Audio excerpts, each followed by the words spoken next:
A paz de nosso Senhor e Salvador Jesus Cristo. Que alegria estar aqui com vocês, o seu irmão Fernando Aquino, para mais uma bateria de estudos, mais uma série onde teremos o privilégio juntos aqui, a oportunidade de conhecermos mais de Deus.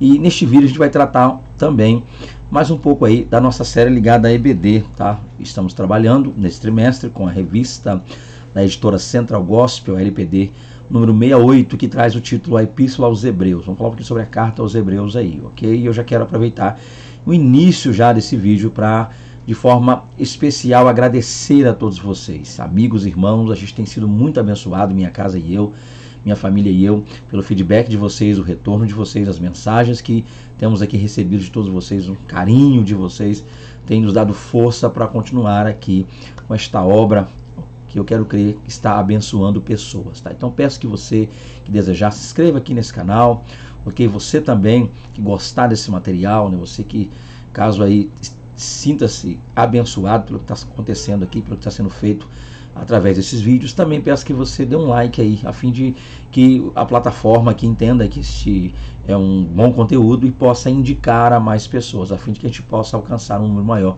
de pessoas aí dentro, é claro, da casa de Deus, da igreja, da EBD e outros pontos mais relacionados à Bíblia Sagrada. Então, dando continuidade aqui, nós estamos trabalhando a lição de número 8, onde falaremos sobre Cristo e a ordem de Melquisedeque, a lição que a gente tem para dar início a princípio aí.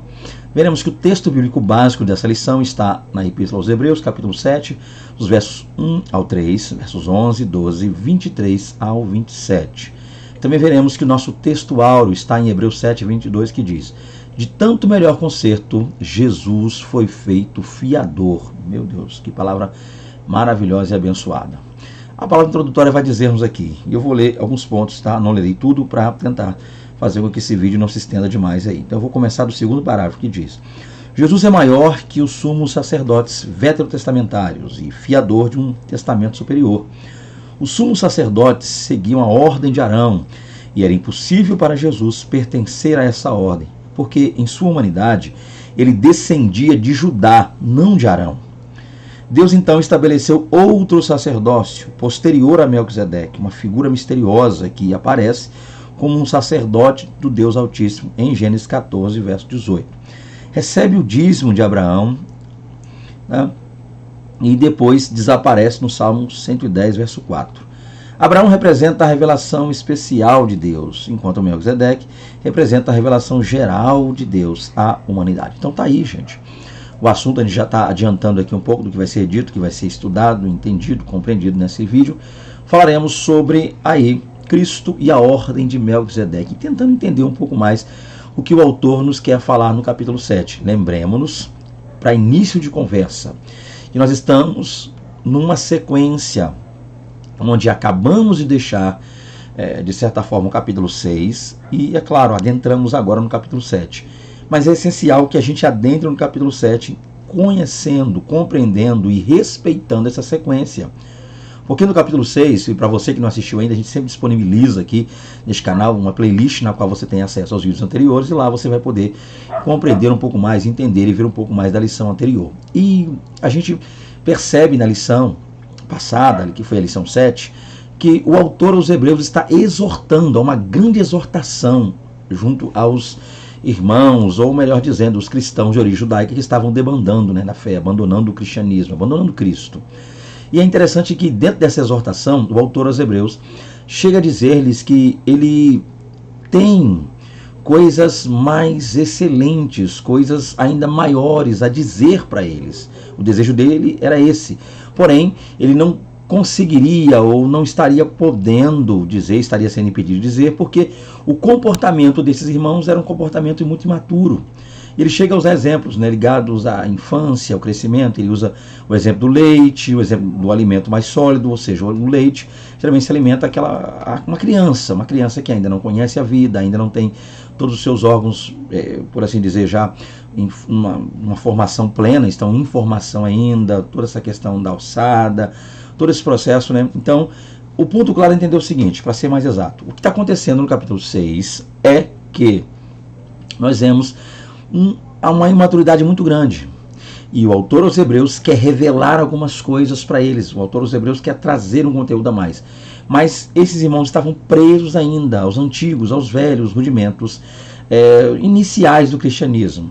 Okay? Eles não conseguiam ainda se desprender, ou talvez não demonstrassem não querer fazê-lo. Por isso, por não ter um conhecimento mais elevado, um amadurecimento maior, eles estavam agora, por isso, abandonando a fé. Mas aqui a gente percebe que o autor, ele quer já, ainda que ele tenha dito que esses irmãos não estavam preparados, prontos para receber aquilo que ele lhes falaria, ainda assim, ele passa a trazer um pouco desta, por assim dizer, revelação. Ele passa a trazer um pouco desse conteúdo a mais, desse alimento sólido. E parte desse alimento sólido é que o autor quer mostrar para os seus leitores que de nada lhes valerá, de nada será para eles imputado como ganho, se eles abandonarem a Cristo, a fim de voltarem ao judaísmo, a fim de voltarem à lei de Moisés, a fim de voltarem ao antigo sacerdócio, já visto o fato de que tudo na lei aponta para Cristo. E o exemplo que ele vai citar no capítulo 7 é o exemplo do sacerdócio de Cristo. E o foco do autor aqui é provar de uma vez por todas que o sacerdócio de Cristo é um sacerdócio eterno. E para provar sua tese, para fazer com que seus leitores tenham plena noção e que não lhe reste nem um pouquinho de dúvida quanto a isso, ele vai então fazer uma espécie de comparação ali, referindo-se e aludindo ao sacerdócio de um cidadão, um rei, chamado Melquisedeque, que a princípio aparece lá em Gênesis 14 e depois é mencionado mais uma vez no Salmo 110, verso 4. Isto aqui, gente, em suma, é o processo da lição. É baseado nisso aqui que nós trabalharemos a lição. Eu acredito que se você, aluno, professor, superintendente, está não importando, de repente você que está aqui querendo conhecer mais esse capítulo, peço que você já parta para esse entendimento do que será dito aqui com esta base, com este ponto. Ok? O autor quer mostrar a eternidade do sacerdócio de Cristo, um sacerdócio eterno, e para isso ele vai fazer alusão à pessoa de Melquisedeque, dando continuidade àquilo que eu já disse no início do vídeo, que está referendo ao capítulo 6. Vocês já eram para saber isso, ou seja, ele falou, vós já deveria ser mestres. Leia lá, assista lá a lição de número 7 e você vai aprender um pouco mais, vai entender melhor, tá? Eu acredito, não que você não saiba, mas vai corroborar um pouco com o seu conhecimento, vai agregar um pouco mais aí. Mas é interessante que esse é o ponto, essa é a visão que o autor aqui tem. Ok? Vocês já deveriam ser mestres pelo tempo, mas não, se comportam como meninos imaturos. Ok? Ainda se alimentam de leite, quando na verdade já deveriam estar tomando alimento sólido. E deixa eu mostrar um pouco desse alimento sólido. Aí ele começa a mostrar parte desse alimento sólido, entender que o sacerdócio ali, levítico, já havia se tornado obsoleto pelo sacrifício de Cristo, e que Deus havia instaurado um novo sacerdócio, esse sacerdócio, Cristo, eterno. E para isso, a figura de Melquisedeque é apresentada. É isso aqui que a lição vai trabalhar. Em cima disso que nós iremos abordar aqui partes desse vídeo, a fim de lhe ajudar, a fim de lhe auxiliar. Então, deixe-me começar aqui com vocês. Então, nós temos aí a figura de Melquisedeque, tá? Vamos lá. Aqui, professor, e aqui eu dirijo mais diretamente ao professor, a fim de auxiliar você com a sua aula, com a sua lição, tá? Porque eu acredito que se eu alcançar um professor com esse vídeo, automaticamente toda uma classe será alcançada. E o nosso foco aqui, a nossa meta é essa: ajudar, auxiliar, corroborar, somar no reino, tá? Único e tão somente isso. Então nós temos aqui mais uma lição de 3 tópicos, lição que, diga-se de passagem, não é tão simples quanto parece, há muito conteúdo, embora a gente comece a falar e não perceba, mas ao longo da aula vamos levantar pontos que a gente vai estar analisando. Então nós temos uma lição de 3 tópicos, no qual o primeiro tópico refere-se aí à figura de Melquisedeque, à pessoa de Melquisedeque. Então, a sua missão aí, professor que me assiste, é usar o primeiro tópico a fim de falar mais sobre a pessoa de Melquisedeque. Então, todo esse primeiro tópico, o personagem Melquisedeque estará sendo aqui estudado, apresentado, embora poucas sejam as referências concernentes a esta pessoa, mas ainda assim a gente vai se fazer valer do primeiro tópico com todos os seus subtópicos para trazer uma visão clara a respeito da pessoa de Melquisedeque, entender mais sobre ele. Partiremos então para o segundo tópico, onde o título é A Mudança do Sacerdócio e da Lei, entendendo que houve uma mudança. Essa mudança, a princípio, parte de Deus. Por que Deus vai mudar? Porque Deus é quem inaugurou a lei, Deus é quem criou a lei. Sendo Deus o autor da lei, Deus é o dono da lei, logo ele tem poder para mudar a lei, ok? Isso está muito claro. Mas que mudança? Como ele mudou a lei? Em que ponto essa mudança impactou o sacerdócio? É o que nós veremos também no tópico 2. E atenha-se a isso. Melquisedeque, tópico 1. Mudança da lei, tópico 2. E fechando, falaremos sobre o sacerdócio perpétuo e perfeito de Cristo. Não que nós não falaremos de Cristo no primeiro tópico, não que não falaremos de Cristo no segundo tópico, mas traremos no terceiro tópico uma visão um pouco, eu diria, mais ampla. E aí compete a você, professor, embora tenha 3 subtópicos aqui, tá? Nós vamos falar um pouquinho sobre a perfeição do sacerdote de Cristo, como se deu esse sacerdócio, como ele é, a natureza do sacerdote de Cristo, vai estar no 3.1. Falaremos sobre o alcance do sacrifício de Cristo, para quem ele morreu, por que ele morreu, por que ele entregou a vida, quem e quantos foram alcançados por isso, é o que falaremos também. Por fim, fecharemos sobre o processo em que implicou a salvação, tá? De maneira gloriosa e eterna. Ok? Por quê? Porque Cristo vive logo eternamente, então o que ele fez é eterno. E aí nós temos uma espécie de espectro da lição. Está aqui dividido a lição. Partamos agora, tópico a tópico, subtópico a subtópico, entendendo os pontos e os tópicos de maneira mais ampla. Vamos lá, então nós temos aí um tipo de Cristo, ok? Um tipo de Cristo é o subtópico 1.1, que diz aí: Melquisedeque é descrito em poucas palavras como uma figura singular na história do Antigo Testamento. Nas referências a Melquisedeque, pode-se dizer que, em Gênesis, o relato é histórico, no livro dos Salmos é profético e em Hebreus é doutrinário. Então nós temos aqui o seguinte: nos é, a partir de agora, apresentado um personagem, seu nome, Melquisedeque, já veremos, então não é necessário fazer antecipações quanto a significado, vamos deixar isso para o tópico lá 1.6, onde falaremos mais sobre o nome dele, mas aqui nós temos um personagem que nos é apresentado na Bíblia, seu nome, Melquisedeque. Sua primeira menção, Gênesis, capítulo 14, ali, são basicamente 3 versos, 18, 19 e 20, que falam a respeito deste homem, que a princípio é um rei, um sacerdote, veremos isso já claramente. E é interessante que nós temos aqui uma divisão na qual 3 menções são feitas a esta pessoa. Em primeiro lugar, ele aparece em Gênesis 14, falamos isso já, ok? Em segundo lugar, ele reaparece em Salmos 110, verso 4, inclusive nós acreditamos a Davi, a autoria desse salmo. Então entende-se que Davi, inspirado por Deus, falou profeticamente sobre a pessoa de Melquisedeque. E agora o autor aos Hebreus, que é o alvo, foco desta lição, de maneira bem mais ampla, está fazendo uma referência novamente a esta pessoa, novamente a este homem, a saber, aí a pessoa de Melquisedeque. O que a gente precisa entender aqui? Que Melquisedeque é um tipo de Cristo, nos fazendo valer de uma linguagem muito comum dentro das regras de interpretação bíblica. Existe aí a chamada hermenêutica, que é a ciência que trabalha e estuda a área da interpretação de textos.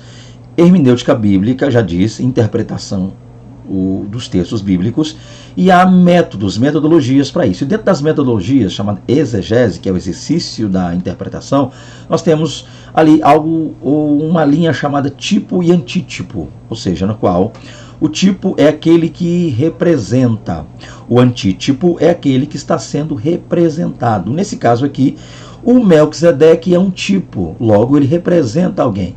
Ele representa o antítipo. Quem seria o antítipo de Melquisedeque? É aí o título deste subtópico: Cristo Jesus. Então o que nós entendemos é que o autor aos Hebreus está se fazendo valer da pessoa de Melquisedeque para, a partir daí, mostrar-nos que esse Melquisedeque, ele aponta para Cristo, ele é um tipo de Cristo, tá? Isso é interessante, ok? E aí nós vamos ver uma divisão clara dentro da revista. Estou usando a revista, me fazendo valer dela até para te ajudar aí. Dentro dessa divisão nós temos 3 pontos interessantes. Um deles é o seguinte: o primeiro relato de Gênesis, o que nós podemos extrair de Melquisedeque no primeiro relato? A questão histórica. E tudo que é histórico, logo, compreende-se como verdadeiro, como verídico. Então, historicamente, nós temos a pessoa, o personagem de Melquisedeque nos é apresentado em Gênesis 14. A pessoa de Melquisedeque aí, história. E aí, Salmos, de maneira profética, Davi está profetizando, por intermédio de um salmo, de um cântico, e aí o Espírito Santo lhe inspira a falar acerca da pessoa de Melquisedeque. Então é histórico, no que tange a veracidade do texto, a veracidade da pessoa, a existência deste homem é descrita em Gênesis, e uma profecia acerca deste homem, ou acerca do sacerdócio, tá, ligado a este homem, é feita por Davi. E aí o autor aos Hebreus, lá na frente, inspirado pelo mesmo Espírito Santo que inspirou Davi, nos faz entender que esse Melquisedeque que surgiu lá em Gênesis, esteve diante de Abraão, recebeu o dízimo de Abraão, abençoou Abraão. Este homem era um tipo, uma figura, representa e aponta para a pessoa de Cristo. Isso aqui é basicamente um resumo aí do primeiro subtópico. Então, para dizer a verdade, não há muito que se falar nesse primeiro subtópico. Por quê? Até para uma forma de administrar bem o tempo, porque um dos problemas, ou um dos inimigos que nós, professores, temos em sala de aula é o tempo, ok? Nossos maiores adversários numa sala de aula, o nosso maior inimigo é o tempo. Muitas vezes nós temos o que dizer, temos conteúdo, preparamos uma aula, estudamos, oramos, consagramos a vida, e às vezes o tempo não é suficiente. Já visto o fato que nós vamos para a sala de aula ministrar, mas já também querendo ouvir os alunos, querendo uma participação. Toda a participação dos alunos, tá? Todo esse feedback dado pelos alunos na sala de aula é o que vai nortear a sua aula. Aí é o que vai medir, ok, o quão boa ou não está sendo aí a ministração da sua aula. Então é imprescindível que haja essa interação. Partindo então para o segundo subtópico, onde a gente vai. Então eu peço, professor, inclusive para você de novo, professor, falando aqui agora, você, professor, e você que não é professor, não se sinta isolado, não vou mais vir para esse canal, porque parece que é um canal só para professor. Não, você está aprendendo conosco aqui também, eu tenho certeza, Deus está falando ao teu coração, ao nosso coração, de maneira especial, tá? Então sinta-se à vontade, fique conosco aqui, esse canal também é seu. O que acontece aqui? O ponto é que aqui pode ser algo gradual. A gente pode pegar o tópico 1.1, a gente fala um pouco de Melquisedeque, 1.2, um pouco mais, 1.3, um pouco além. Você vai crescendo e aí você consegue, de maneira gradual, falando sobre Melquisedeque e trazendo mais pontos, tópico a tópico, ou melhor dizendo, subtópico a subtópico, e aí você consegue administrar o tempo e não fica preso no primeiro tópico, tá? Deixa eu continuar, que já são quase 17 minutos aqui, ainda não fechei o primeiro tópico. Olha aí, tempo é imprescindível para que uma boa aula, uma boa ministração. Então a gente parte aqui para o segundo subtópico, Rei de Salém. Aqui a gente já tem uma informação a mais acerca deste homem. E é um versículo da Bíblia aqui. E Melquisedeque, rei de Salém, trouxe pão e vinho, e este era sacerdote do Deus Altíssimo. Gênesis 14, 18, eu estou lendo a revista. Passarei toda essa aula lendo a revista, então você que está de posse da sua revista vai poder acompanhar conosco aqui. A parte que eu quero explanar é o segundo parágrafo, ou seja, o primeiro parágrafo é a referência bíblica e eu quero usar o segundo, que diz aí: esta é a primeira referência bíblica a Melquisedeque. Ele aparece nas páginas do Antigo Testamento quando foi o encontro de Abraão após este haver derrotado Quedorlaomer, rei de Elão, e seus aliados. Aqui, o que você vai fazer, professor? Embora está aí, ó, rei de Salém. É trazer a questão histórica, narrar no capítulo 14. É claro que em síntese, né? Porque não dá para a gente narrar todo o capítulo, já visto o fato de que o conteúdo é grande. Mas você pode narrar dizendo o seguinte, e os seus alunos poderão te acompanhar com isso, Gênesis 14, aberto na Bíblia. O que está acontecendo ali? O que está acontecendo é que há uma guerra entre os reis daquela região, Sodoma, Gomorra e as regiões ali ao redor, circunvizinhas, e uma coligação de soldados e guerreiros, chefiada por 4 reis, invadem aquela terra onde Ló está, tomam ali aquele povo cativo, levam embora, Ló é um dos levados, e a notícia chega a Abrão. Quando chega a Abrão, e o texto ali sempre está Abrão, então, pode ser que eu diga Abrão e Abraão, mas você vai entender, nós vamos entender onde a gente quer chegar. Então, Abraão ele descobre, ele fica sabendo que seu sobrinho Ló foi levado. A partir daí ele junta um número de 318 homens a seu serviço em sua casa, talvez soldados ou não, empregados, tá? A mais tem empregado que para soldados. Abraão com 318 soldados, fica até difícil entender isso. Mas o ponto é que eles vão à guerra. E a guerra, que até então estava sendo travada por esses 4 reinos, que lutaram contra 5 reinos, os 5 reinos perderam para os 4, então 5, um número maior de reinos perde para 4. Abraão entra lá nessa guerra junto com seus homens, Deus lhe dá a vitória, e Abraão com seus 318 soldados e uma coligação de outros que a gente entende que foram com ele vai falar isso no Gênesis 14, vencem a guerra. Abraão agora está trazendo Ló de volta, e junto a Ló, um despojo de guerra, uma série de coisas. E nesse momento é que surge este personagem. Entra em cena a pessoa de Melquisedeque, é o texto que nós lemos aqui. Melquisedeque, rei de Salém, então Melquisedeque vai ao encontro. Abraão não está indo ao encontro do rei, mas o rei vai ao encontro de Abraão, levando consigo pão e vinho, ok? E ele era sacerdote do Deus Altíssimo, então ele era rei de Salém. Isso aqui é um resumo do que está acontecendo. Mas para nós aqui o ponto interessante é 1.2, rei de Salém. Então nós temos um homem que a princípio era rei, ok? Então era um homem que reinava. Rei alude, é claro, à liderança política. Então este homem era a liderança política de um lugar chamado Salém, que nós entendemos ser uma alusão, uma referência antiga a Jerusalém. Já visto o fato de que Jerusalém recebe diversos nomes na Bíblia. A terra chamada Luz, Salém, como está aqui, Ir Davi, no hebraico, cidade de Davi, terra de Jebus, porque os jebuseus habitaram ali depois, e também a Jerusalém, ou Jerusalém. Então nós temos um homem, seu nome Melquisedeque, pouco sabemos a seu respeito, mas isso é para frente, não vamos embolar o assunto. Que esse homem era rei, liderança política de Salém. Continuando aqui então, nós partimos a princípio, então, uma vez narrada a história no 1.2, a gente já tem a história contada ou resumida e já pode partir para outros pontos. Aí nós vamos para o 1.3, sacerdote do Deus Altíssimo, de uma ordem sacerdotal diferente. Olha outra informação interessante aqui. Então o que nós temos a princípio? O texto da revista, caso você queira fazê-lo, eu vou fazer aqui, eu achei por bem fazê-lo, e talvez se você, professor, julgar também por bem fazê-lo aí, o que eu vou fazer aqui, fique à vontade para fazer. Lembrando que o professor aí é você e a maneira, a didática da aula, a dinâmica da aula compete a você, é claro aí, e não a mim. Estou só aqui para ajudar. E o que eu vou fazer aqui? Você vai me acompanhar e vai perceber. Então eu dividi basicamente esse texto da revista em 4 partes para poder tratar o assunto. Vamos na primeira parte, está aí, ó. Melquisedeque também era sacerdote de Elion. Ou alguns falam El Elion, fique à vontade. Português, hebraico, é você que manda aí. O Deus Altíssimo, possuidor dos céus e da terra. Então, no subtópico anterior, nos foi apresentada uma característica de Melquisedeque. Qual? Ele era rei, liderança política. Nesse subtópico 1.3, a primeira coisa que nós descobrimos sobre ele, embora já tenhamos lido isso no outro subtópico, mas para explicar, vamos para cá, 1.3, a gente descobre que ele era sacerdote. Ele era sacerdote de El Elion. El, ou El, né? Olha a terminação aí, olha o início, El, E-L. Nós no Brasil falamos El, e lá na língua hebraica eles dizem El. E há muitos nomes, né? Eu vou abrir um parênteses, já vou explicar o que eu quero explicar. Há muitos nomes no Brasil hoje com essa terminação. Gabriel, Rafael, Daniel, Ezequiel. Todo esse El no final, E-L, alude a Deus. Tá? Então nós temos aí, por exemplo, Rafael, né? Rafa ou Rafael, ok? Cura. Rafa, cura. Deus cura. Daniel no português, que vem de Dan, juiz.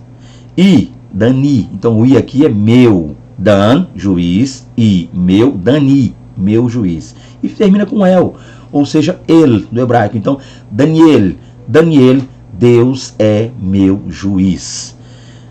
Ezequiel, Yehezquiel termina com El no final. Ezequiel, Deus estabelece, fortalece. O ponto claro é entender isso aqui, ok? Né? Então, Micael, né? Michael.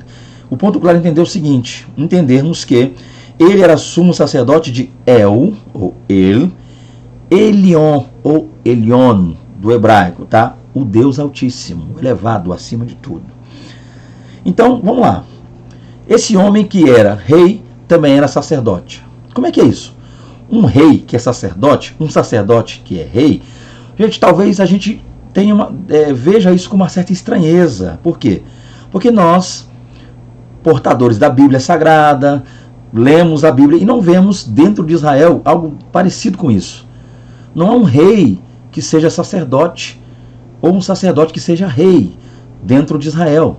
E o rei que tentou dar uma de sacerdote, que foi o rei Uzias, acabou leproso. Então, Para nós não é comum, mas é bom lembrarmos que naquele tempo, gente, nos tempos antigos, era comum, povos da antiguidade tinham esse costume, esse sistema, na qual muitas vezes o próprio rei era uma espécie de sacerdote.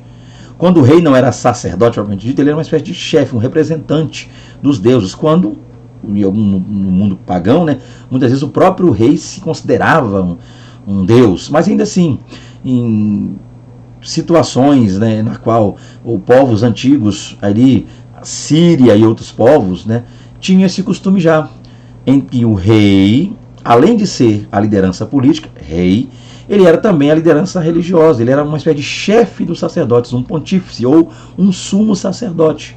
Então, para nós é estranho, para nós é averso, porque a Bíblia não nos apresenta tal comportamento dentro de Israel.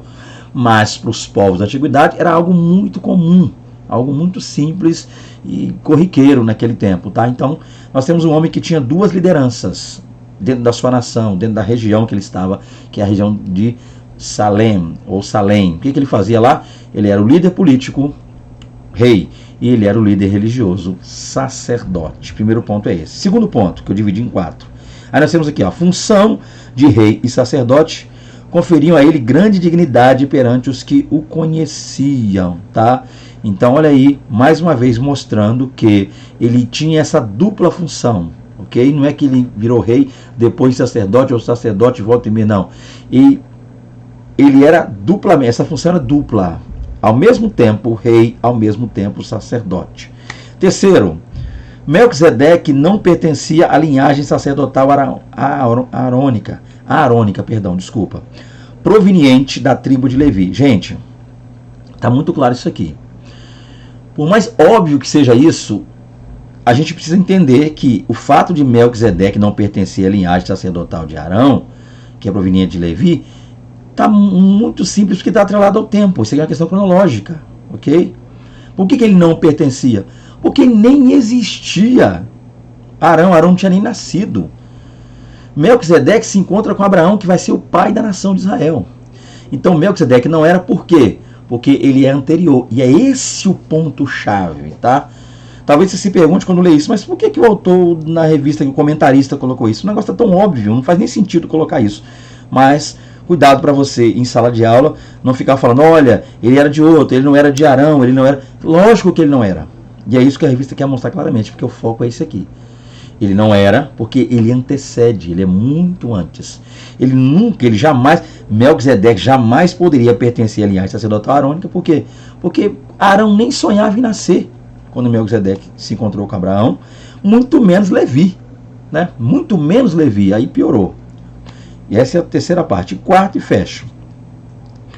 Estudiosos das Escrituras supõem que ele pertencia a uma dinastia de reis sacerdotes posterior à confusão das línguas. Então, voltando para a região da Mesopotâmia, os povos que vinham ali, como eu já disse, era comum, então, nós termos aí uma série de reis, de povos ali daquela região, cidades grandes e pequenas, tá? Colônias, aquele negócio todo, da que se faziam ele mesmo, reis e sacerdotes. Nesse caso aqui, como ele era sacerdote do Deus Altíssimo, o Deus de Israel, que por conseguinte tornou-se posteriormente o Deus de Israel, porque não havia Israel ainda, então Deus teria o designado, o chamado para tal. Mas uma palavrinha que vai te ajudar a não, talvez, estender demais esse assunto aqui, é a palavrinha aí, supõe. Estudiosos das Escrituras supõem, é uma suposição.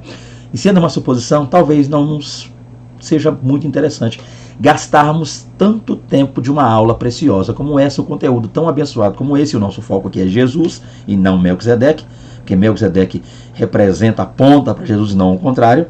Então, é só uma suposição, ok? Então, talvez você leia livro de história antiga, livro, mas ainda vai ser uma suposição. Aí eu fecho aqui. Continuando, então, vamos passar para 1.4, ok? Que diz aí, ó, sacerdote do Deus Altíssimo de uma ordem sacerdotal diferente. Não, eu acabei me esquecendo. Não vou para 1.4 não. Eu vou falar mais uma coisa no 1.3 aqui. Eu quero ver com vocês. O que a gente vai estar vendo aqui, gente? 1.3. Vamos falar isso? Aqui nós temos o texto hebraico do livro do Gênesis, capítulo 14, ok? Com a chegada, o surgimento, no verso 18 ali, da pessoa de Melquisedeque. Já para falar sobre sacerdote do Deus Altíssimo. E deixe-me tirar a minha imagem da tela. Peço licença para sair aqui a minha imagem da tela, porque o mais importante é o conteúdo e não a minha imagem. Vamos lá então. Então nós temos aqui o texto hebraico. Lembrando, vou passar o mouse aqui devagarzinho, porque eu não sei onde você vai estar assistindo, se computador aí, né, desktop, notebook, smartphone. Lembrando que o hebraico começa sempre da direita para a esquerda, ok? De cima para baixo, direita para a esquerda. Então na sua tela aí, canto direito, nós começamos o texto. Eu estou rodando o mouse aqui até para te auxiliar, quem estiver assistindo aí. O que nós temos aqui? Então nós vamos pegar palavra por palavra. Então a primeira palavra está aqui, ó. Nós temos aqui, ó, o Malki, tá vendo? O Malki, a segunda palavra, porque é composto, o Malki Tzedek. O Malki Tzedek. O Malki Tzedek. O que quer dizer o Malki Tzedek?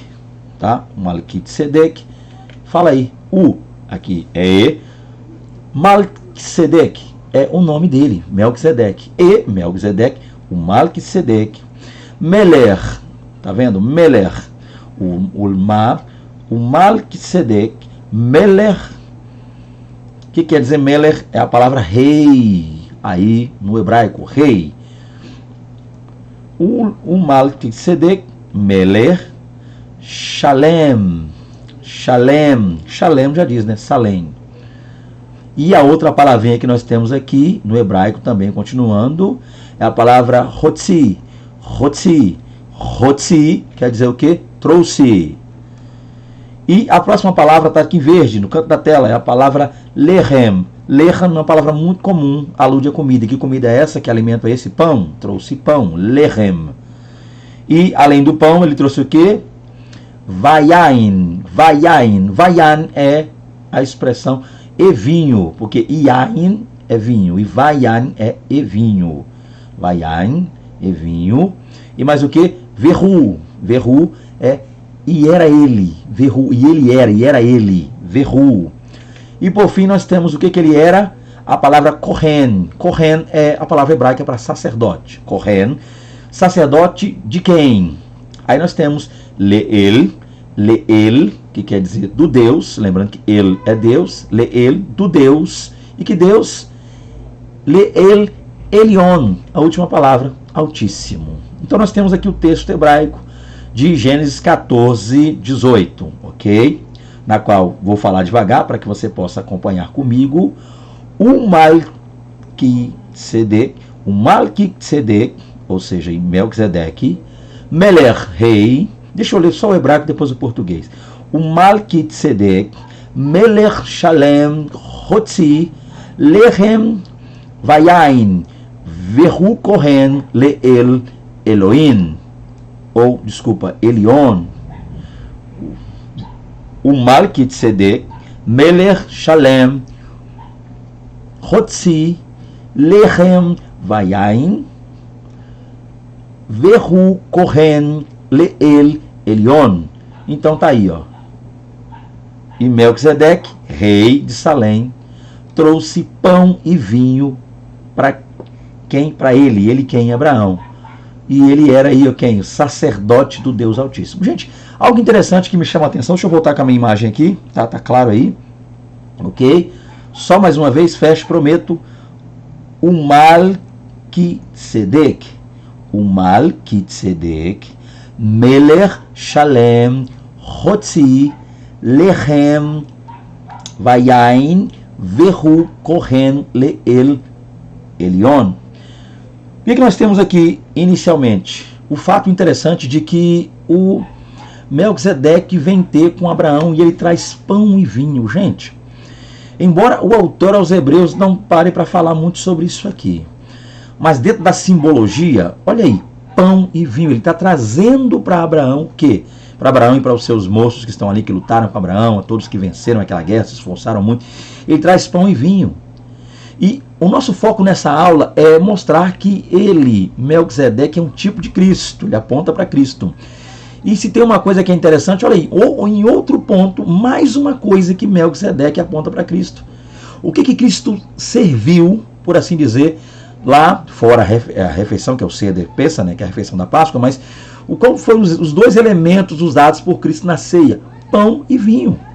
O pão, ele disse, né, isto é o meu corpo que é partido por vós, tomai e comei. O vinho disse, semelhantemente, depois de cear, Paulo disse lá, né? Tomou o cálice dizendo, este cálice é o novo testamento do meu sangue, fazei isso todas as vezes que bebedes em memória de mim. Então, Lucas 22, e eu estou usando aqui 1 Coríntios 11 como referência, mas lá, Melquisedeque traz pão e vinho, Cristo sumo sacerdote da nova aliança, do Novo Testamento, ele traz pão e vinho, pão representando o seu corpo e o vinho representando o seu sangue. Eu não tenho tempo aqui de abordar, explorar isso aqui, mas se você julgar, professor, necessário aí, se você julgar também, aluno, necessário trazer isso ao professor a fim de vocês discorrerem sobre esse tema, esses pontos, esses assuntos na sala de aula, vai ser maravilhoso, vai ser interessante trabalhar sobre isso também, tá? Melquisedeque trouxe pão e vinho, e o nosso Melquisedeque, ou melhor dizendo, o nosso Cristo, tá? Porque Melquisedeque aponta para Cristo e não o contrário. Nosso Cristo Jesus, nosso Senhor, nos trouxe também o pão e vinho, como prova ali do seu sacrifício, né? Um memorial pelo seu sacrifício, o derramamento de seu sangue, o seu corpo moído na cruz e o seu sangue vertido, derramado por nós ali naquele dia na cruz do Calvário.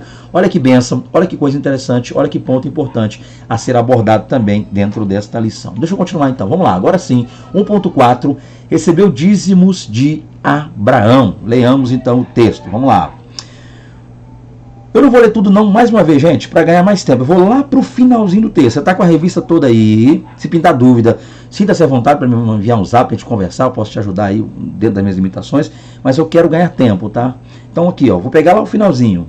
Diz assim, ó, o dízimo que o patriarca entregou a Melquisedeque, referência a Hebreus 7:2, revela que aquele e todos os sacerdotes descendentes dele são inferiores a este, pois quem entrega o dízimo é inferior a quem recebe. Olha aí, gente, que coisa interessante. Então o que nós temos aqui? Olha, o Melquisedeque recebeu, ele recebeu o dízimo de Abraão. Abraão dizimou, Abraão entregou o dízimo para ele, né? E você vai lá para as palavras que aludem, que diz respeito a dízimo. Na Bíblia, Antigo Testamento, você vai ter a palavra maaser, maaser, dízimo, maaser ou maaser, mas seria maaser, dízimo. E no Novo Testamento você tem a palavra decaten, tá? Onde deca vem da ideia de deca, que quer dizer 10. Decaten, dízimo em Hebreus, e maaser, dízimo lá em Gênesis 14. O ponto é o seguinte, o que quer dizer isso aqui? O ponto claro da explicação que nós devemos dar aos nossos alunos, ou aqueles que nos acompanham, você que está aqui conosco, aqui assistindo, para nos ajudar, e Deus lhe abençoe por estar aqui, é uma honra ter você aqui conosco, é o fato de que surge no cenário Melquisedeque, o rei e sacerdote do Deus Altíssimo.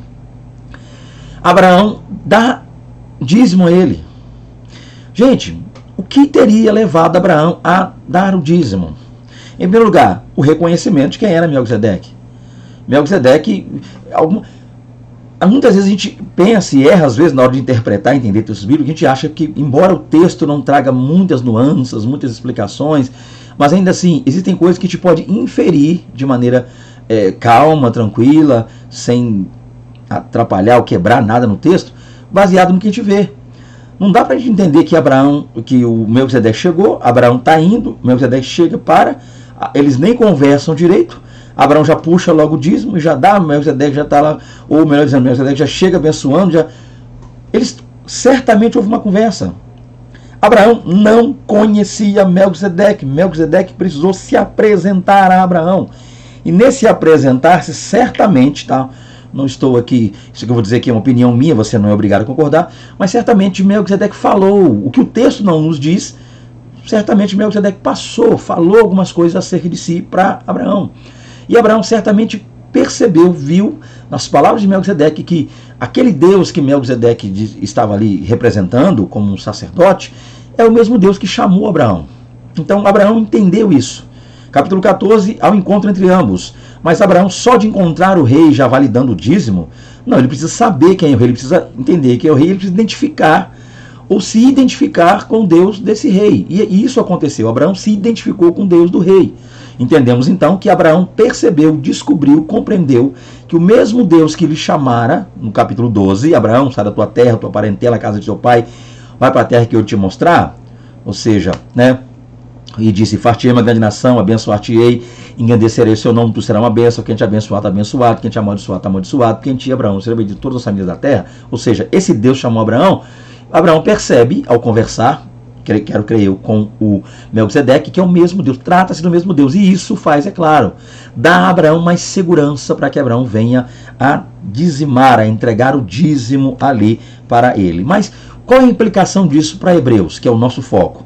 Em Hebreus, o ponto claro que o autor quer chegar é que se Abraão dá o dízimo nas mãos de Melquisedeque, isso representa que Melquisedeque é superior a Abraão.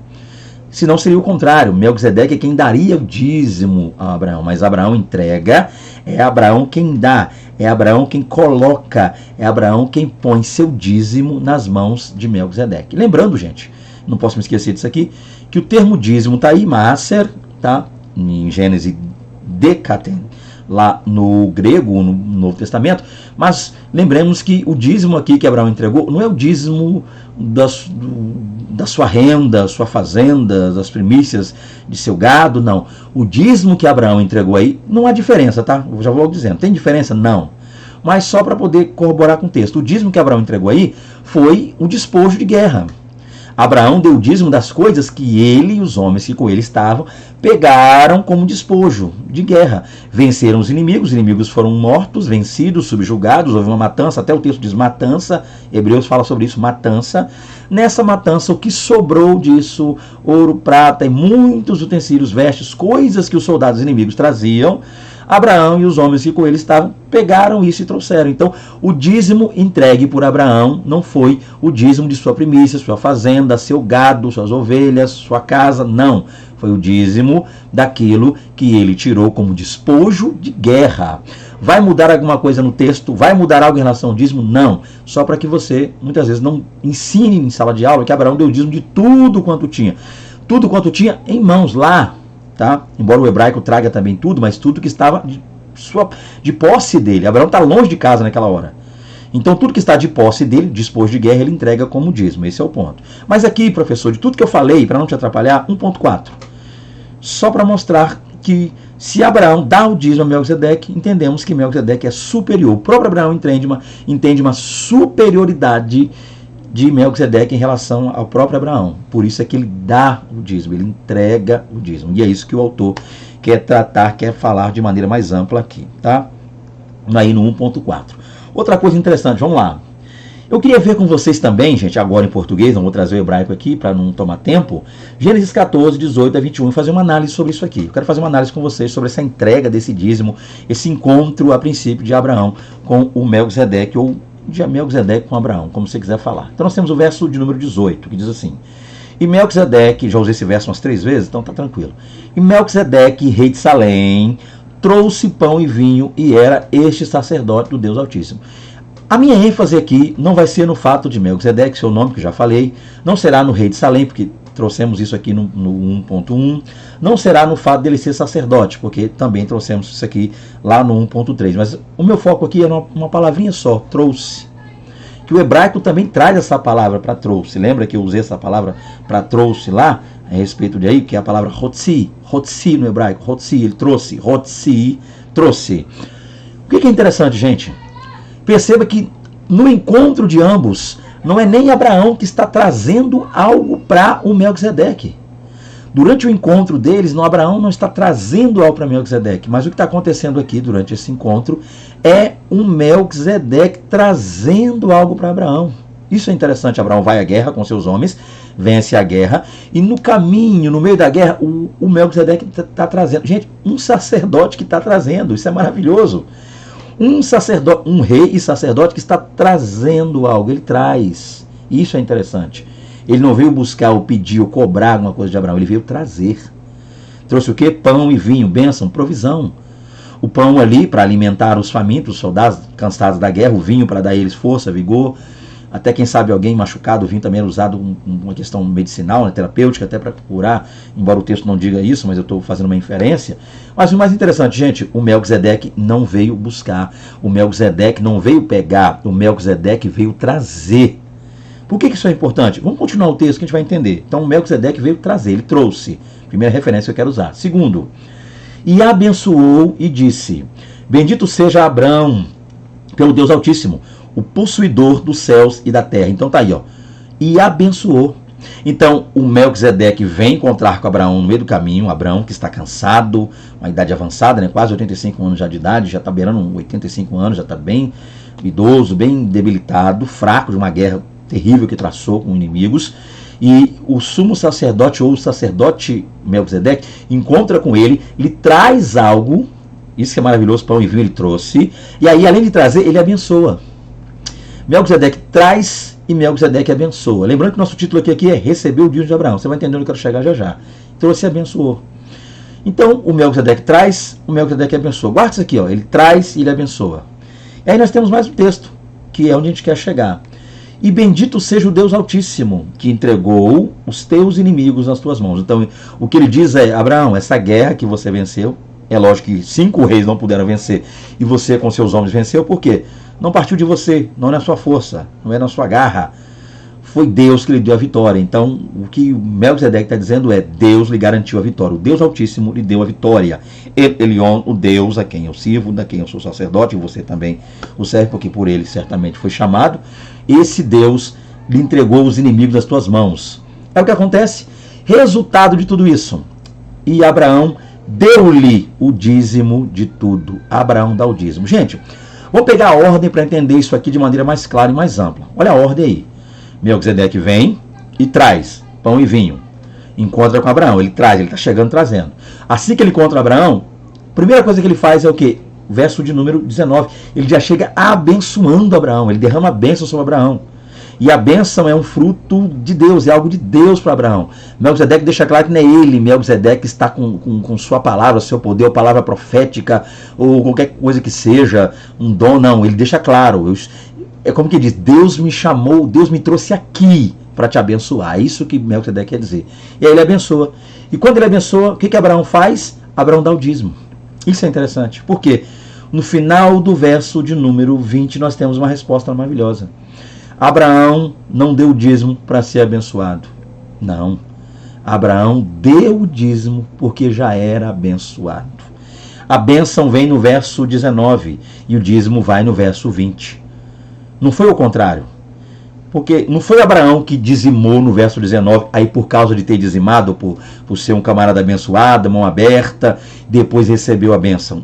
Isso que é interessante. A primeira menção de dízimo aqui na Bíblia é essa. E já começa de uma forma maravilhosa e abençoada. Para você que deseja ser dizimista e está com dúvida, porque vídeos da internet, teólogos da internet, pessoas que a gente não sabe nem se tem vínculo ou não com Deus, com a igreja, porque hoje em dia basta estudar, basta fazer um curso, já está falando bonito, já um debatedor. Eu não vou nem entrar em detalhes aqui para não estragar um momento maravilhoso da minha aula, né? Tá? Eu não gosto dessa área de polêmica, eu não sou polêmico, mas vamos lá. O que é o ponto? Então, verso 19, a bênção vem. Verso 20, o dízimo vai. Não é o contrário. O dízimo vai para a bênção vir. Não. Abraão não está dizimando interessado. Abraão não está dizimando querendo. Abraão não está barganhando com Deus, como muitos fazem. Muitos devolvem o dízimo já fazendo prova. Fazei prova de mim. Ou seja, o dízimo vai. O dinheiro vai, mas é um tipo assim, que vai esse dinheiro, mas que já vem a bênção. É meio tentar barganhar, até comprar algo de Deus. Não. Abraão foi abençoado. O que ele faz? Como alguém abençoado, já abençoado, demonstrando ser alguém amplamente abençoado, desprendido desse tanto de coisa, que foi muita coisa certamente, Abraão vai lá, dá 10%. Separa 10% de tudo aquilo ali, daquele despojo todo, e ele entrega voluntariamente. Procuremos no texto Melquisedeque pedindo o dízimo a Abraão. Não tem. Procuramos no texto Melquisedeque insinuando que queria uma coisa de Abraão. Não, o camarada trouxe. Olha o verso 18, ele trouxe. Ele não veio pedir, ele trouxe. Ele não veio exigir, ele trouxe. Ele não veio interessado no que Abraão... Não, ele trouxe, pelo contrário. Em vez de pedir, em vez de buscar, Melquisedeque não veio buscar nada, ele só veio trazer. Isso que é interessante. E Abraão, em reconhecimento à bênção, a resposta de Deus na vida, a unção de Deus na vida, a graça de Deus, o favor de Deus, porque um homem da idade dele vencer uma guerra daquela, impossível. Vou dizer improvável, não, vou ser sincero, impossível. Um homem idoso, como Abraão estava, arrebentado no deserto da vida, viagens que ele fez, vencer uma guerra dessa, só Deus faz isso. E aí, em forma de gratidão, Abraão dizima. Então, dízimo é gratidão. Se você tinha alguma dúvida quanto a dízimo, leia bem, leia melhor que eu esse texto. Tenha mais calma, persevere nesse texto. Olha a Deus, você vai ver aí. Tá? Interesse não, barganha. E para tentar fechar e provar minha tese, você não é obrigado a concordar com nada que eu falei aqui, porque é um pensamento meu, eu penso assim, eu uso o texto dessa forma. Eu vou botar mais um último versículo, que é o 21. Olha aí, ó. E o rei de Sodoma disse a Abraão: dá-me a mim as pessoas e os bens tomam para ti. Opa! Melquisedeque, rei de Salém, não vem pedir nada, vem trazer pão e vinho. Ele vem trazer pão e vinho. Três coisas Melquisedeque trouxe para Abraão: pão, vinho e bênção. Verso 18, trouxe o pão e o vinho. Verso 19, abençoou. Verso 20, mostrou por que abençoou. Foi de Deus, partiu de Deus. Não é porque Abraão é bonitinho, bonzinho, legalzinho, não. Deus está no negócio. E no verso 20, Abraão reconhece isso, reconhece que Deus está com ele e dizima. Como forma de gratidão, Abraão dizima. Aí vem o verso 21, o oportunista, o aproveitador do rei de Sodoma já chega pedindo: ei, me dá. Já chega exigindo: me dá a mim as pessoas, eu quero. Olha a diferença do sacerdote, olha a diferença do rei, que é Cristo, para o que é o mundo, para o que é o diabo, para o que é a vida, para o que é Satanás, para o que é o sistema mundano. O mundo está sempre te exigindo, te pedindo. O mundo todos os dias está te pedindo alguma coisa, reparou? O mundo está pedindo a sua saúde, está pedindo o seu bem-estar, está pedindo o seu tempo, pedindo o seu amor, pedindo as coisas que você mais ama para você abrir mão. Todo dia o mundo está te exigindo, querendo alguma coisa de você. E está aqui, ó. Glória a Deus. Melquisedeque trouxe. Abraão, reconheço o que aconteceu, toma. E vem o oportunista do rei de Sodoma e exige. Ele exige, ele não pede, dá-me a mim. Então eu quero as pessoas e você fica com os bens. Olha aí. O que o rei de Sodoma pede a Abraão? Abra mão das pessoas e fique com os bens. É o que o mundo faz, é o que o diabo faz, tenta fazer com muitos. Se nós não vigiarmos, ele vai tentar fazer isso conosco. Abra mão das pessoas que estão ao seu redor e me entrega e fica com os bens materiais. Me dá as pessoas, ou seja, é o diabo dizendo: me dá a sua esposa e fica com a casa, o carro, o que é que seja. Me dá seu esposo e fica aí com dinheiro, com o que é que seja. Me dá os seus filhos e fica aí com... Nós devemos amar pessoas e não amar e estar preso a coisas, tá? É o contrário aqui, ó. Que nós aprendamos com esse texto. Ao invés de a gente dar pessoas, se o diabo quiser levar coisas, que leve coisas, objetos, Deus dá em dobro depois. O mais importante somos nós, nossa vida, nossa família, o amor de nossa... Que a gente não troque um tempo precioso com a nossa família, com o nosso Deus em adoração por nada deste mundo, tá? Deixa eu adiantar aqui que estou bem atrasado, vamos lá. Mas trabalhe melhor esse ponto aí, fique à vontade, tá? Para trabalhar melhor. Continuando, 1.4.1, o sacerdócio levítico, vamos ver aqui. Aqui, uma observação a ser feita, tá aqui, ó. O escritor de Hebreus argumenta que o dízimo de Abraão a Melquisedeque, evidencia também que o sacerdócio levítico era igualmente inferior ao do Messias. Gente, tópico 1.4. O dízimo lá é para mostrar o quê? Para mostrar que Abraão é inferior ao Melquisedeque. Ok? Está muito claro isso. Ele é inferior ao Melquisedeque. E todos os sacerdotes também são inferior. Já 1.4.1 mostra o quê? Mostra que o dízimo que ele dá evidencia que o sacerdócio levítico, isso que é interessante, era igualmente inferior ao do Messias. Então, 1.4 você vai dizer o seguinte: 1.4 você vai usar o tópico que passou aí, professor, para dizer que quando o dízimo de Abraão vai para as mãos de Melquisedeque, está representando, segundo o autor dos Hebreus, que naquele momento ali, o fato de Abraão reconhecer a superioridade de Melquisedeque dá a entender que todos os que vieram de Abraão também são inferiores. Tá? Abraão é inferior e eles são inferiores a Melquisedeque. Então, 1.4 é Abraão e os sacerdotes em relação a Melquisedeque. 1.4.1, Abraão e os sacerdotes em relação a Cristo. Não confunda. 1.4 em relação a Melquisedeque. 1.4.1, que é esse que está na sua tela aí, em relação a Cristo. Ok? Deixa eu ler de novo agora. O escritor de Hebreus argumenta que o dízimo de Abraão e Melquisedeque evidencia também que o sacerdócio levítico era igualmente inferior ao do Messias. Então tá claro, tá? E não há nem tanto para que se explicar aqui. O ponto é esse aqui. Só você fazer essa diferença. Gente, 1.4.1, observação. Sacerdócio levítico. Só para enfatizar que quando Abraão dá o dízimo, entrega ali, esse dízimo entregue a Melquisedeque representa o quê? Que o Messias é superior, que Abraão e o sacerdócio levítico inteiro são inferiores ao sacerdócio do Messias, tá? Esse é o ponto. E aqui nós temos um parágrafo, ainda no 1.4.1. Os sacerdotes levíticos coletavam o dízimo. Por que eu não vou ler isso aqui? Eu só comecei a ler. Que eu acredito que você, professor, talvez nem precise ler isso tudo aí. Porque o que está sendo dito aqui no segundo parágrafo do 1.4.1 já foi plenamente dito no 1.4. Então você vai ganhar tempo para pular para o 1.5, que é o que eu vou fazer agora. Vamos lá. Nós temos aqui 1.5, Rei de Justiça. Vamos entender claramente? Rei de Justiça. Como um tipo de Cristo, Melquisedeque possuía as qualidades de um rei justo e fiel. Aqui é a parte que eu quero destacar. Qual? Vou até ler mais devagar. Os nomes, exegeticamente, eram significativos, porque se aceitava que eles denotavam a natureza, bem como a identidade da pessoa. O que está aqui? Talvez, professor, você não tenha um recurso, no sentido um data show, alguma coisa para colocar na tela. Então, aí eu recomendo que você leia aqui, ó, como Melquisedeque, em hebraico, Malki-Tzedek, você vai ler isso aqui. Caso não tenha, o que é que eu vou fazer aqui? Eu vou jogar na tela, tá? Mas o que eu vou jogar na tela aqui é o que você talvez não tendo aí, possa simplesmente só ler o texto. O que está claro aqui? Nome. O que o nome muitas vezes quer dizer para nós, ocidentais? Talvez o nome não queira dizer tanta coisa assim. A gente não está muito preso e atrelado a significado de nome, o que representa o nome no mundo espiritual, embora alguns estão se tornando até místicos no meio da igreja evangélica brasileira, mas a gente não é tão atrelado assim a isso, tá? Mas os judeus, os hebreus, esse povo aí, bastante, né? O povo bíblico, sim. Vamos ver aqui. Então nós temos aqui uma figura que o nome está aqui, ó. Vou passar o mouse para te ajudar. Direita primeiro, lado direito da sua tela, para depois o esquerdo. Então da direita para a esquerda, Malki, tá? Malki. Se você é do tipo que gosta de transliterar hebraico, vai ficar mais ou menos assim, ó. Maleki. Mas pronunciar Maleki fica estranho, né? Maleki. Então você, embora esteja escrito Maleki, a pronúncia é Malki. O E não vai aparecer, o E vai ficar quase oculto ali. Então é Malki. E a segunda, após esse traço aqui, é aí Tzedek.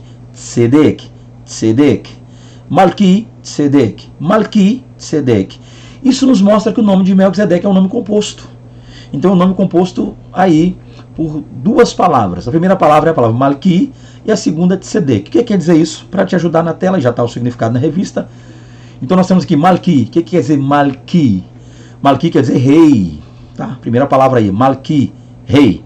Segunda palavra, nós temos aí Tzedek. E quer dizer, deixe-me sair da tela para te ajudar, para você enxergar.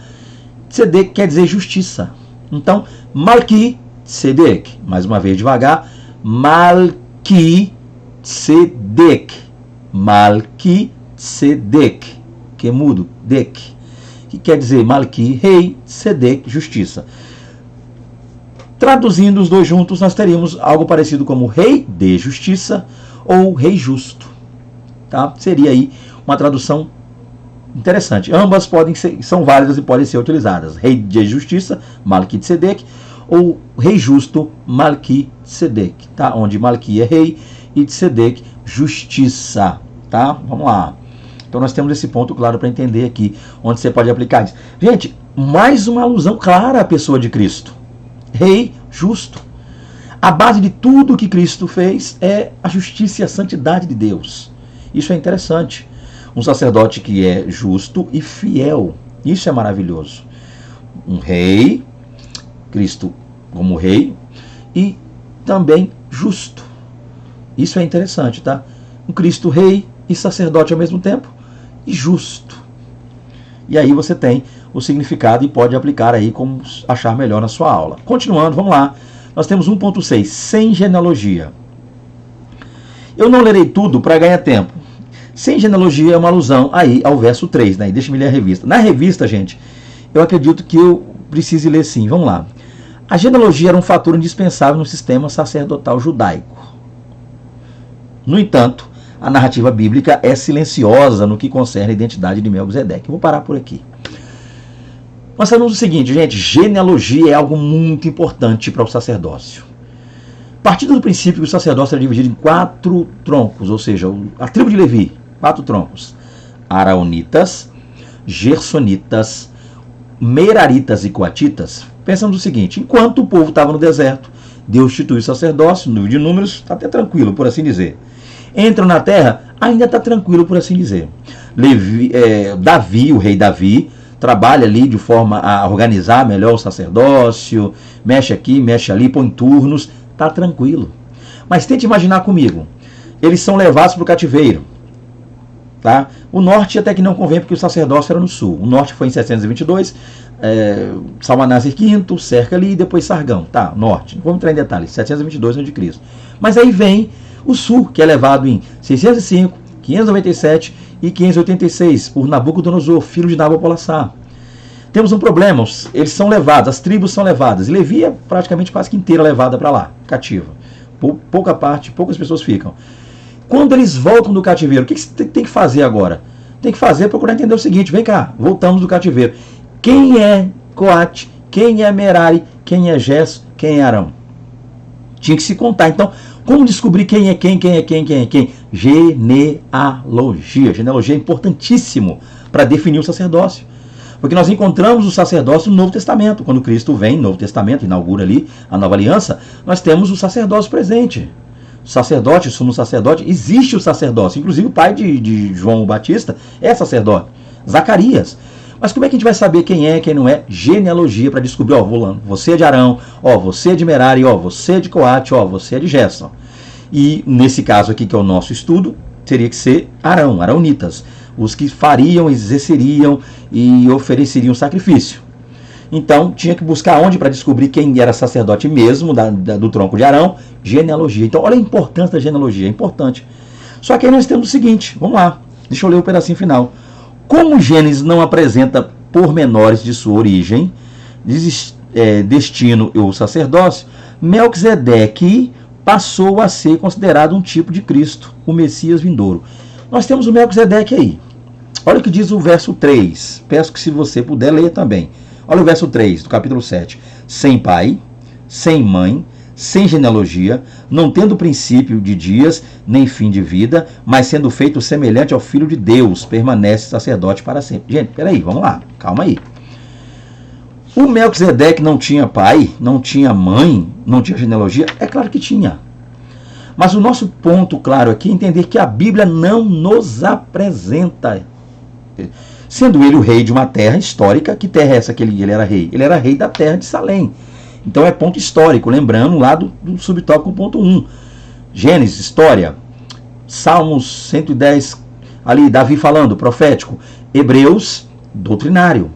Então, historicamente, ele existiu.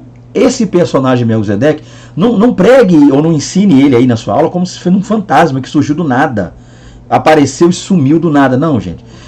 Esse termo, essa terminologia, aparecer e sumir do nada, que nós usamos muitas vezes de maneira pedagógica até mesmo, ou de maneira até mesmo para trazer um conceito, um conteúdo, um ensino, é só para referir o seguinte, que a Bíblia não traz esses pormenores, a Bíblia não dá esses detalhes, mas que ele existiu sim. Então ele tinha filho, alguém sucedeu ele, mas o fato da Bíblia não mostrar isso é que é o ponto-chave. Foi em cima disso que o autor aos Hebreus trabalhou. Olha como Deus é maravilhoso, tudo perfeito. Então, quando diz que ele não tem genealogia, não quer dizer que ele não tenha tido realmente, quer dizer que ela não é apresentada. E para nós, é isso que faz Melquisedeque ser um tipo de Cristo. Esse que é o ponto, tá? E aí você vai achar o seguinte, gente. Cuidado, professor, para que você, na aula, não troque as polaridades, não inverta as polaridades. Como assim inverter polaridade, Fernando Aquino? Você não chamar Cristo de um tipo de Melquisedeque. Cristo representa Melquisedeque, Cristo aponta menor. Cuidado, é o contrário, sempre o contrário. O tipo vem primeiro e o antítipo vem depois. Apesar que na eternidade Cristo vem primeiro. Você me entendeu? Na Bíblia aí, no texto. Ok? Então, foi Melquisedeque que foi feito nesse processo aí, tá? Esse é o ponto. Ele foi feito, semelhante a Cristo. Tá? Vamos pegar claramente isso aí. Olha aí, Vamos ver o verso 3 que está aí, Sem pai, sem mãe. Sem pai, sem mãe, sem genealogia, não tendo princípio de dias, nem vida, mas sendo feito semelhante ao Filho de Deus. Então Melquisedeque foi feito semelhante ao Filho de Deus e não o contrário. E outro detalhe, perceba que no texto bíblico aqui, que eu estou usando a revista, nem traz que Melquisedeque foi feito semelhante a Cristo ou ao Messias. O autor aos Hebreus não quis usar esses dois termos, Cristo nem Messias, porque Cristo fala dele como ungido, então do início do ministério dele. O Messias, só do momento em que ele passou a ser guardado por Israel. Como o autor aos Hebreus quer falar da sua eternidade, ele já fala Filho de Deus. Huios ton theos. Huios, do grego filho, ton, de, theos, Deus. Huios ton theos, que está lá no grego desse texto aqui de Hebreus. Então, Filho de Deus, guarde isso que pode te ajudar na lição. O autor não disse Cristo, muito menos Messias. Ele disse Filho de Deus, para aludir à eternidade. Então Melquisedeque foi feito semelhante a Cristo, e não Cristo feito semelhante a Melquisedeque. Cuidado para que não haja uma inversão aí nas polaridades, a fim de atrapalhar, tá? Então, feito semelhante. Gente, a palavra semelhante é interessante. Há muitas palavras para semelhante, mas tem aquele semelhante que é praticamente idêntico em tudo. E aqui não foi essa a palavra usada pelo autor, né? O autor usou a palavra afomoiomenos. Olha o termo que ele usou lá. Ele usou, até inclusive é composto, né? Afomoiomenos é a expressão que ele usou. Feito semelhante. Quer dizer o quê? Que ele não está dizendo que são idênticos. Não diga na sua aula que Melquisedeque e Cristo eram idênticos e vice-versa. Cristo e Melquisedeque idênticos. Não. Ele botou um do lado um do outro e só apontou a semelhança. E qual era a semelhança? O fato de não sabermos a origem de Melquisedeque, não tem o início, muito menos o fim na escrita. Seus pai, mãe, né, apresentar todo esse processo, a história, a genealogia, e Cristo, em Melquisedeque aponta pelo fato de não conhecermos, porque a Bíblia não traz. Em Cristo aponta para a eternidade. Isso é maravilhoso, tá? Então, afomoiomenos é a expressão, é a palavra grega lá, afomoiomenos, que quer dizer feito semelhante, feito igual. E deixe-me já continuar para que não se estenda demais o vídeo. Então, sem genealogia não quer dizer que ele não tenha tido genealogia. Quer dizer que a Bíblia não apresenta. O autor aos Hebreus, propositalmente, inspirado pelo Espírito Santo, se fez valer desse fato de não sermos apresentada a genealogia de Melquisedeque, para a partir daí apontar para a eternidade de Cristo. Isso é maravilhoso. Partamos então, gente, para o segundo tópico. Olha o quanto tempo eu levei no primeiro. Muita informação, né?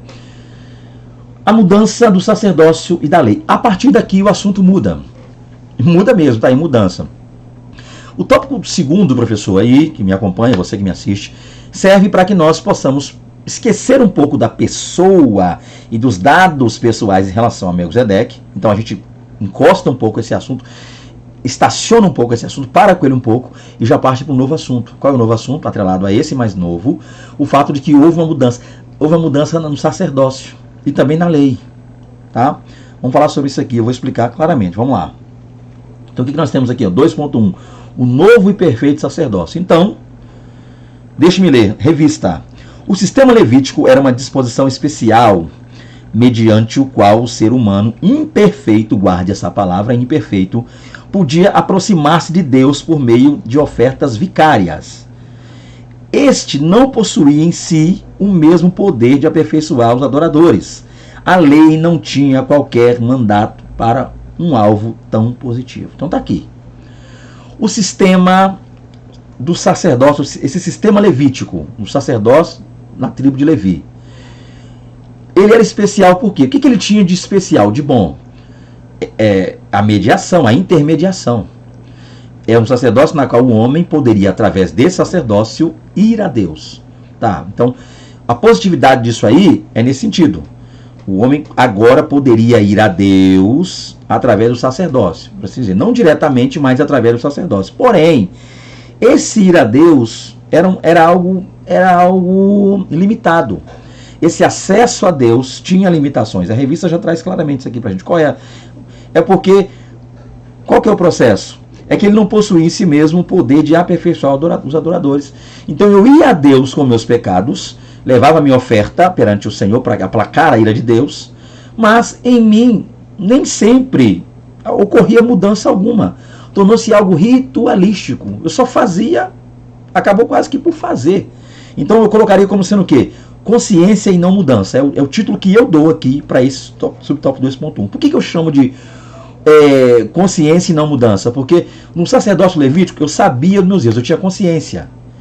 O sacerdote me explicava, a lei explicava, a Torá explicava, não tinha problema algum. Eu sabia qual é o meu erro, sabia o que eu tinha feito, sabia que havia sacrifícios para isso, holocausto, oferta de manjares, oferta pacífica, oferta pelo pecado, oferta pela culpa. Está lá em Levítico, cartilha, Levíticos 1. Eu sabia disso. Porém, isso não trazia em si plenamente uma mudança em mim. Isso não mudava o meu ser, a minha natureza. Isso não mudava a minha forma de ver, nem a minha posição diante de Deus. É aí que estava a imperfeição desse sacerdócio. Mas aí é uma mudança, eu vou ler na revista com vocês. Qual é a mudança? Está aqui, ó. O escritor aos Hebreus deixa evidente que o sacerdócio levítico era imperfeito. Está muito claro isso, já foi o que eu acabei de dizer. Nele, os sacrifícios, as ofertas, o culto e a liturgia eram apenas sombras do verdadeiro sacerdócio que veio por meio de Cristo. Então está aqui. Olha a diferença. Por que mudou então? Por que precisou haver essa mudança no sacerdócio? Porque o antigo sacerdócio me dava essa mediação, me dava um contato com Deus, mas não me mudava em nada. Eu permanecia, a minha oferta era levada, o animal era morto, mas eu do mesmo jeito. Já um novo sacerdócio em Cristo não. Me dava a consciência, Cristo também não, que Cristo não me deixe inconsciente, Ele me dá a consciência dos meus erros. Em Cristo eu também sei os meus erros, mas Cristo me muda. Uma entrega a Ele muda a minha natureza, santidade, muda o meu modo de viver, meu posicionamento, e me faz ser uma pessoa que quer ter para sempre, viver na presença de Deus e buscar a estatura do varão perfeito. Olha a diferença então, do novo para o velho, tá? O antigo imperfeito, o novo em Cristo perfeito por esse motivo, porque ele não muda de fora só, ele me muda de dentro para fora. Porque eu levava um animal para representar a mim, mas o animal era morto, o sangue vertido, o animal queimado no altar, e eu dava as costas e a mesma vida, não mudava nada. Em Cristo não, Cristo é a oferta, Cristo é o sacrifício, Cristo é o sacerdote, e eu agora em Cristo tenho uma nova vida, sou uma nova criatura nele, 2 Coríntios 5,17. Mudança da lei, então, resumindo, 2.1, novo perfeito sacerdócio, está aí. O antigo sacerdócio, eu tinha consciência, mas não tinha mudança. O novo sacerdócio em Cristo, consciência e com mudança definitiva. Acho que isso aí pode te ajudar na sua aula. Nós temos aqui 2.2, mudança da lei. Vamos lá, entender o processo. O que seria, gente, esse ponto claro de mudança da lei? Vamos tentar entender. É interessante entender o seguinte, Cristo vem, com sua morte, ele cumpre a lei. Cumprindo, pois, a lei, Cristo torna, então, sacrifícios e ritos da lei, cerimônias da lei, obsoletas. Uma vez tendo-a cumprida, aí Deus muda a lei. Há uma necessidade dessa lei ser mudada. Cristo vem, a cumpre. Eu nem vou ler o texto aqui não, para ganhar tempo, tá? Que é um pouquinho grande aqui o texto da revista. Eu vou deixar o texto da revista aí para ler depois, que eu já estou de olho no relógio. Ok? 1h11 ele já. Então, caminhando para o final aqui, para não estender, mudança da lei quer dizer o quê? Quer dizer o seguinte, Cristo vem, a cumpre. Uma vez cumprindo tal lei torna-se, por assim dizer, obsoleta. Não que Cristo tenha abolido no sentido de tê-la tirado, mas ele cumpre a lei. Ele mostra que é possível cumpri-la, ok? Mas essa lei não nos salva. Tendo cumprido a lei, Cristo agora é o nosso sumo sacerdote. Ele é o sacrifício perfeito, o sacerdote, o sumo sacerdote. Então Deus muda. O autor da lei, o criador da lei, o que entregou a lei a Moisés no Sinai, ele tem o poder de mudar a lei. Então a mudança da lei não parte dos homens. A mudança da lei parte de Deus. Deus muda a lei, traz uma nova lei, e todas as vezes que a lei é mudada, automaticamente o sacerdócio vai, porque o relacionamento é intrínseco. Há uma linha tênue entre o sacerdócio e a lei. Não dá nem para separar um do outro. Mas já que a lei mudou, é uma nova lei, logo, automaticamente, uma lei nova com o antigo sacerdócio não daria certo. Então vem uma lei nova, cumprida por Cristo, Cristo cumpre a lei. Há necessidade de haver uma nova lei chamada Lei do Espírito. Paulo fala sobre isso em suas cartas, Lei do Espírito. E Cristo vem, que chamamos de graça também, tá? Não pensamos que pela lei de Moisés ter sido abolida, nós estamos aí à vontade de fazer o que quiser, não. Estamos na lei do Espírito, ok? Do Espírito Santo. E aí, nesse momento, um novo sacerdote vem, e é um sacerdote que vem na ordem de Melquisedeque. Tá? Então, salta essa, vem no início Melquisedeque, salta esse sacerdócio, aí Levítico e novamente Cristo, como sumo sacerdote eterno. Então, vamos lá. 2.3, a lei era ineficaz. E eu vou ler só a segunda parte. A lei simplesmente mostra a incapacidade do homem de salvar a si mesmo, uma vez que ele é incapaz de cumpri-la integralmente. Por isso o escritor sagrado enfatiza que Cristo abrogou, ou seja, revogou, fez cessar o sacrifício da antiga aliança, pois ele cumpriu integralmente a lei. É o que eu acabei de falar agora. A lei se tornou ineficaz pelo fato de Cristo tê-la observado plenamente. Cristo cumpriu toda a lei.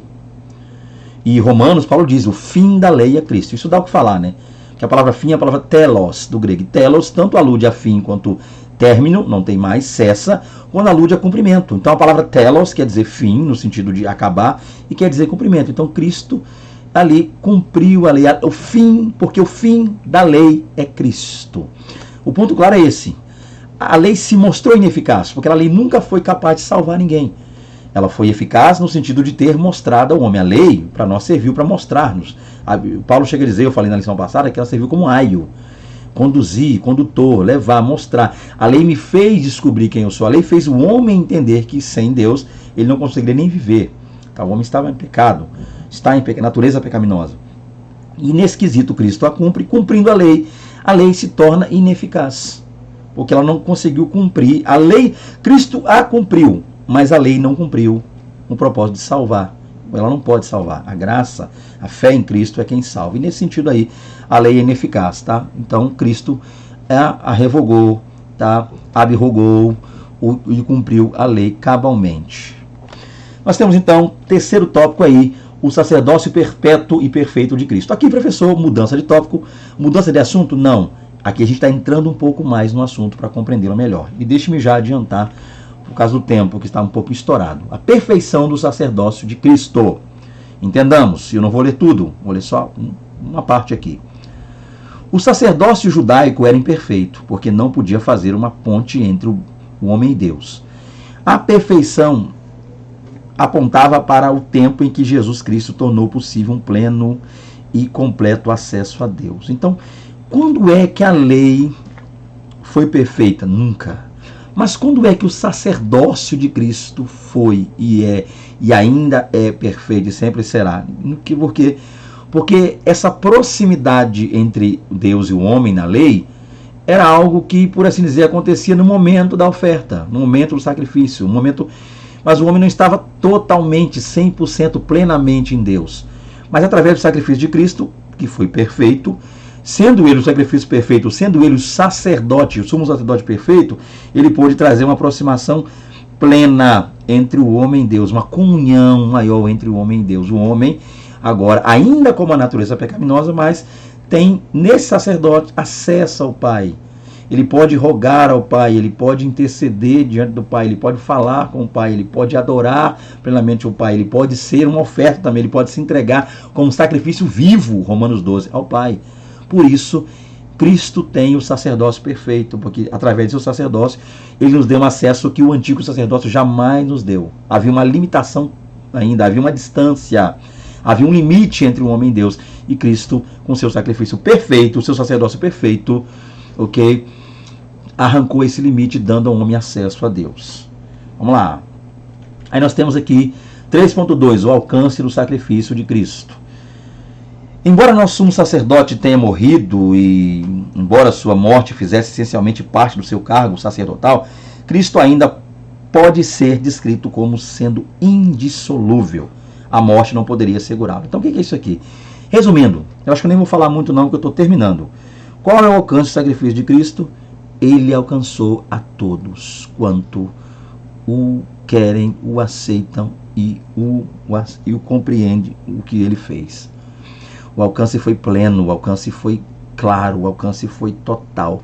Basta que entendamos isso, basta que compreendamos isso. Ok? Porque quando você levava uma oferta ao sacerdote, o máximo que acontecia é ali, por aquela oferta, cada um levando a sua oferta, e ali o máximo que acontecia era naquele momento, naquela situação, uma pequena mudança, aplacava a ira de Deus, um animal morto, e teria que voltar a fazer tudo novamente, tinha que ficar repetindo todo aquele processo. Em Cristo não. Um sacrifício só, que alcançou a todos quanto desejarem a sua presença gloriosa, estar com Ele. Está aí, o sacrifício foi feito, não precisa fazer mais nenhum tipo de sacrifício. Por isso é que o alcance foi maravilhoso. O que precisa ser feito como sacrifício agora? Nada. Cristo pagou o preço, o sacrifício foi feito. Por isso, o alcance foi a todos, tá? Cristo morreu por todos, basta que alguns entendam isso. O bom seria que todos entendessem. Continuando e fechando 3.2.1. A salvação é eterna, pois Cristo vive eternamente. E essa aqui já não é nem uma explicação no sentido de ter que explicar muita coisa aqui, professor. esse é um daqueles pontos em que o título do subtópico já é a resposta. Por que ele é a salvação eterna? Por que a salvação é eterna? Olha, o título já diz, a salvação é eterna. Por quê? Porque Cristo vive eternamente. Aquele que salvou vive para sempre. Então o sacrifício dele, a intercessão dele é perpétua e eterna. Isso que é maravilhoso. O que ele fez vale para esta vida e para a vida eterna. Por isso é que a salvação é eterna. Porque Cristo, aquele que salvou, logo é eterno. Tá? E aí está mais uma aula, mais uma lição. Espero ter podido ajudar vocês. Se não fiz, peço perdão. Não vou ler a conclusão, porque está muito grande o tempo, já está estourado o tempo, mas que Deus nos abençoe. Está aí o nosso contato, gente, querendo contactar-nos 27 99930 8767, porque fala do Estado do Espírito Santo, desejando estar conosco aí, desejando ter a nossa presença na igreja de vocês, para estar com vocês. Professores, pessoas que têm canal também, quiserem interagir conosco aqui, trocar uma ajuda um com o outro ali, comentar aqui, vocês comentam aqui, eu comento lá. A gente usa as redes sociais para ficar falando um monte de coisa. A gente tá amigo, não tem briga, a gente quer ajudar na comunicação, mas a gente muitas vezes fica aí fazendo um trabalho como eu estou fazendo, né? Não vou dizer sozinho, porque Deus está comigo, minha família, minha esposa, meu filho, me auxiliam.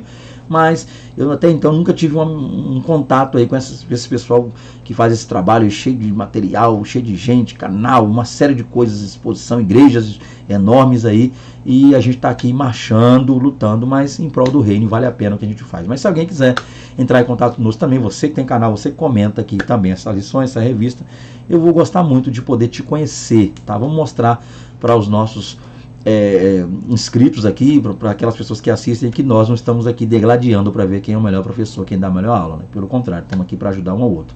Que Deus abençoe a todos, fique com Deus, a paz do Senhor Jesus, a paz do Senhor Jesus, amém.